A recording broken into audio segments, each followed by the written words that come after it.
Hello aspirants, in this particular video we will discuss cost accounting.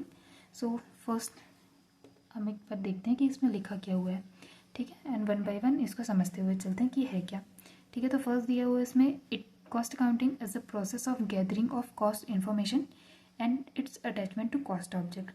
अब हम first इसमें देखते हैं कि कॉस्ट इन्फॉर्मेशन क्या होता है, ठीक है। कॉस्ट इन्फॉर्मेशन मीन्स की जैसे कि हमने प्रीवियस वीडियो में भी डिस्कस किया था, जैसे कि मटेरियल की कॉस्ट होती है, लेबर की कॉस्ट होती है, ऐसी अलग अलग टाइप की काफ़ी सारी कॉस्ट होती हैं।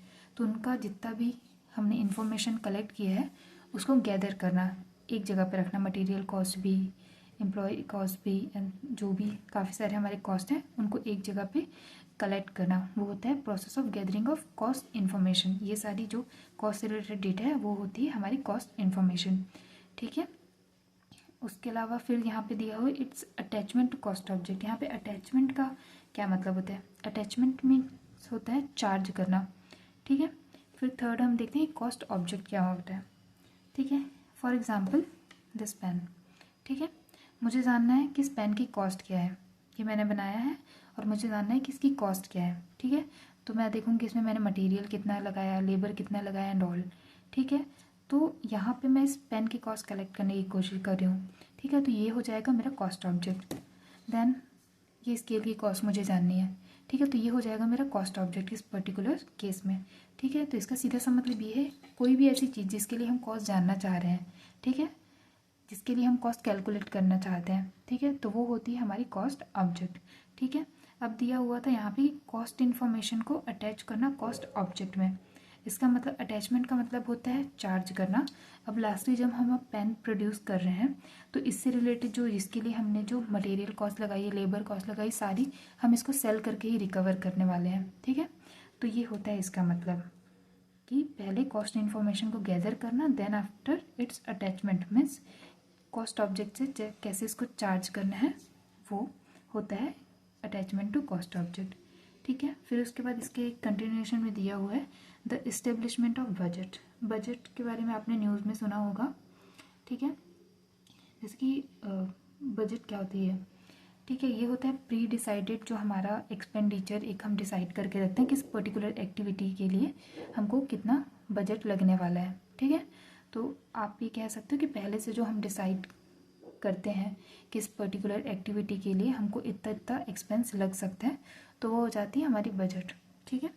वो भी इसके कॉस्ट अकाउंटिंग के अंदर आता है। देन आफ्टर दिया हुआ है standard cost and actual cost of operation. तो यहाँ पे स्टैंडर्ड कॉस्ट क्या हो जाती है? Standard cost means pre determined cost, ठीक है। फॉर एग्जाम्पल ये स्टिकी नोट्स बनाने के लिए मुझे लगेगा लेट से कुछ 10 शीट्स मुझे लगेंगे पेपर के, ठीक है। तो एक शीट का प्राइस मैंने अज्यूम किया कि मुझे ये एक जो बड़ी शीट आती है जिससे मैं स्टिकी नोट्स बनाने वाली हूँ, ठीक है, तो उसके लिए एक शीट की कॉस्ट मैं अज्यूम करके चल रही हूँ कि वो मुझे पड़ जाएगी 50 रुपीज़ की, ठीक है। और ये असम्पशन मैं करूँगी पास डेटा जो मेरे पास अवेलेबल है, ठीक है, उसके बेसिस पे।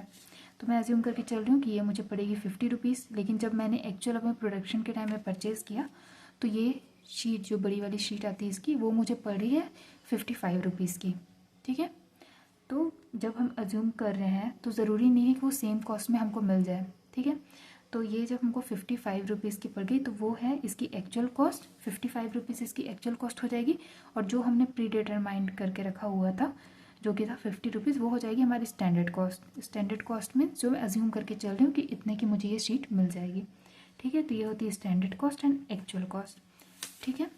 फिर इसके बाद दिया हुआ है यहाँ पे standard cost and actual cost of operation, process, activity और प्रोडक्ट्स, ठीक है, ये हमने देख लिया।